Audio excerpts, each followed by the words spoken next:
jumpa kembali di channel Sentra Wallet Sulawesi. Jadi lama kami baru memposting video karena beberapa bulan ini sampai bulan berikutnya Sentra Wallet Sulawesi ada kesibukan di berbagai RBW, khususnya RBW baru, kemudian RBW penanganan. Jadi pada hari ini, hari Jumat tanggal 18 Desember 2020, ini merupakan salah satu kediaman ataukah rumah tinggal milik salah satu bapak ya, bapak yang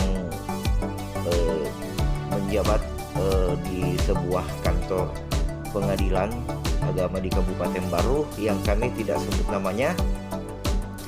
Jadi ini merupakan lokasinya serta kediamannya yang sudah lama dia tidak huni ataukah dia tidak tinggali karena ada rumah pribadi lainnya.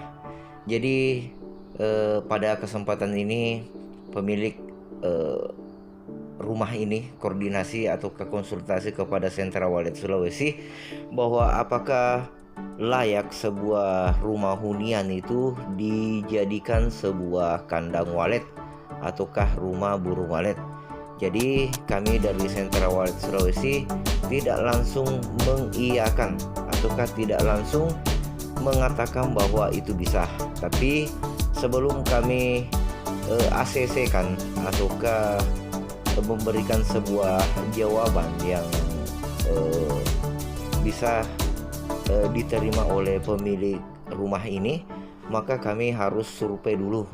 Maka kami harus turun langsung dulu di lokasi, kemudian bisa memberikan jawaban setelah kami survei baik di lokasinya, bagian luar dalam RBW dan kelayakan RBW perencanaan RBW tersebut.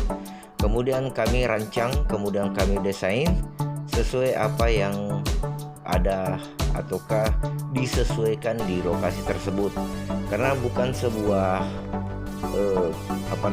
hambatan ketika kita memiliki niat ataukah kita memiliki tujuan dalam membangun sebuah usaha.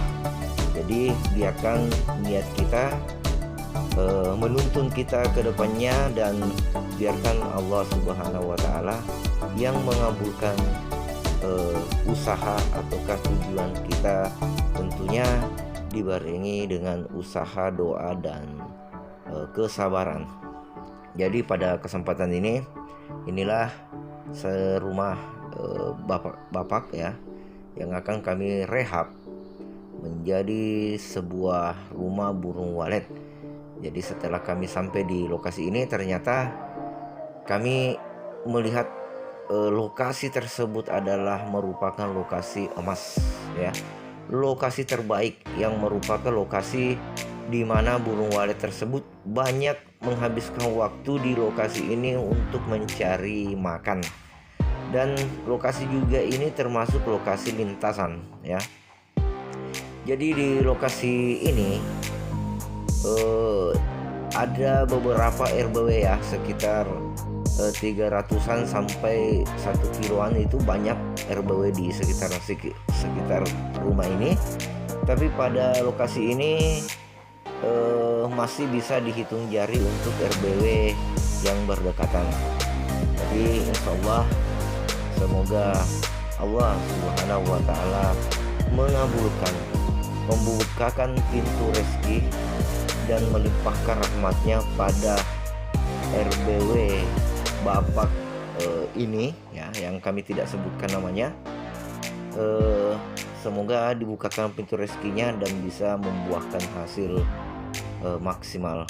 Dan insya Allah kami dari Sentra Wallet Sulawesi akan terus memberikan yang terbaik dan berusaha pada pelanggan-pelanggan yang mengambil pengerjaan paket di Sentra Wallet Sulawesi. Jadi bukan sebuah halangan, bukan sebuah kemustahilan ketika kita memiliki niat ya, tujuan dalam sebuah usaha yang menjanjikan, apalagi ketika kita membangun usaha itu dengan ketulusan dan dinikmati dengan kesabaran dalam hati. Jadi pada kesempatan inilah kami dari Sentra Walet Sulawesi memperlihatkan bagian luarnya. Lokasinya ya Anda bisa lihat di sana, itu adalah RBW ya. RBW yang beberapa RBW di situ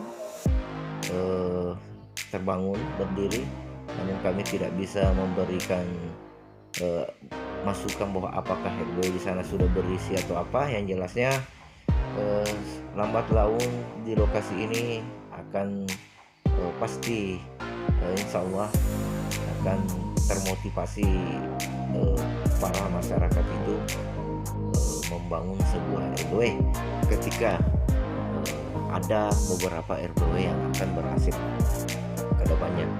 Jadi untuk para pelanggan Sentra Walet Sulawesi, ini kami perlihatkan bagian luarnya, bagian dalamnya ya, sebelum kami rehab.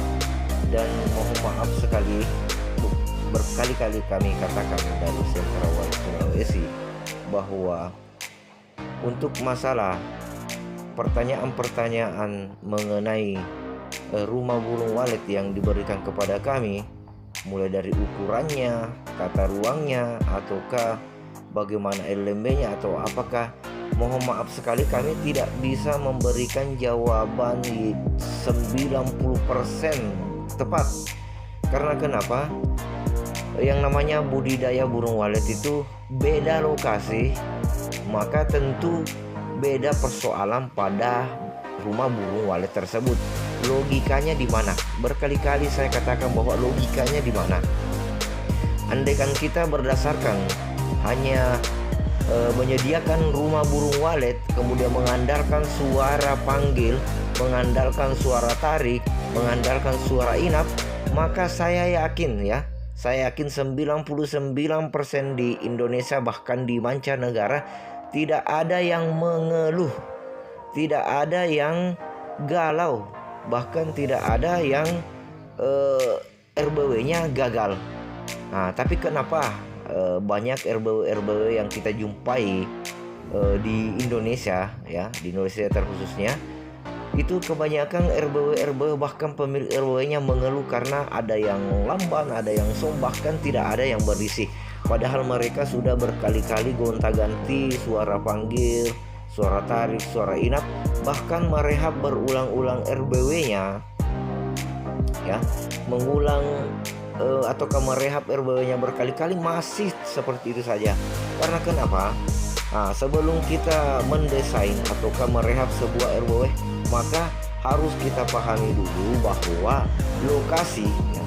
lokasi adalah penentu kesuksesan ataukah produktivitas dari sebuah rumah burung walet tersebut ya. Jadi makanya kondisikan lokasinya dulu, baru kita mendesain RBW-nya. Nah, mendesain RBW-nya itu tidak cukup sampai situ saja, tapi kita harus menata ya, menata bagian LMB, kemudian menata bagian akses burung walet ke ruang inap. Setelah itu kita kondisikan bagaimana suhu dan kelembaban pada RBW tersebut pada saat musim kemarau dan pada saat musim hujan. Namun ketika kita sudah paham yang namanya desain rumah burung walet, sudah pasti 90% ilmunya kita bisa kuasai tanpa harus menunggu terik matahari. Jadi ada beberapa media atau bahan yang tidak memakan biaya yang terlalu mahal kita aplikasikan pada sebuah RBW, desain RBW itu. Jadi ketika musim panas kemudian musim hujan tiba, maka suhu dan kelembaban pada RBW yang kita desain itu bisa normal ataukah tidak terlalu panas dan tidak terlalu dingin. Karena kenapa? Suhu yang ideal pada sebuah RBW adalah 26 sampai 29. Itu yang ideal untuk menurut kami dari Sentra Walet Sulawesi, karena bahkan ada rumah burung walet yang suhunya kami kerja mencapai 30% itu burung waletnya banyak ya, burung waletnya banyak. Jadi makanya kami ambil asumsi saja bahwa dari 26 sampai 29 derajat itu ideal untuk kami ya dari Sentra Walet Sulawesi. Kemudian kelembabannya itu 88 ya, 88 sampai 90 ya kelembabannya. Jadi istilahnya ketika musim panas dan musim hujan itu suhu dan kelembabannya main stabil ya. Jadi standar akan naik di 28 ya, 28 suhunya. Kemudian kelembabannya berada pada titik 85 ya, ataukah 86. Jadi seperti yang saya katakan bahwa tidak semudah Anda bayangkan ketika kita mendesain sebuah RBW berdasarkan lokasinya. Karena kenapa? Lokasi adalah gambaran umum sebuah kesuksesan ketika kita membangun RBW. Makanya itu hati-hati dalam mengaplikasikan ataukah mendesain RBW Anda pada lokasi-lokasi yang berbeda. Karena tidak semua RBW yang kita anggap sukses kemudian kita mencontohnya, kemudian kita mengaplikasikannya ataukah kita membangun pada lokasi yang satunya, nah seperti pada video ini, kemungkinan besar hasilnya tidak sama yang Anda pikirkan. Olehnya itu ada namanya penyesuaian ya. Kenapa? Walet itu sifatnya adalah penasaran. Kemudian sifat lain dari burung walet tersebut adalah sifatnya bagaimana dia menyesuaikan ya, menyesuaikan diri. Olehnya itu kita sebagai petani walet baru harus paham dan mengerti mendesain sebuah RBW itu harus berdasarkan lokasinya dulu. Karena lokasi adalah penentu ya, penentu kesuksesan ataukah kegagalan sebuah rumah burung walet. Jadi bukan berarti gagal total. Jadi mungkin bisa dikatakan dalam arti tahunan ya, 1 atau 2 tahun ketika tidak mencapai hasil yang maksimal yang kita harapkan, minimal ada 50 sarang standar ya untuk 2 tahun ya. 2 tahun, maka jika dibawanya itu, maka kami dari Sentra Walet Sulawesi mengatakan hal itu adalah gagal ya, gagal dalam sebuah proses.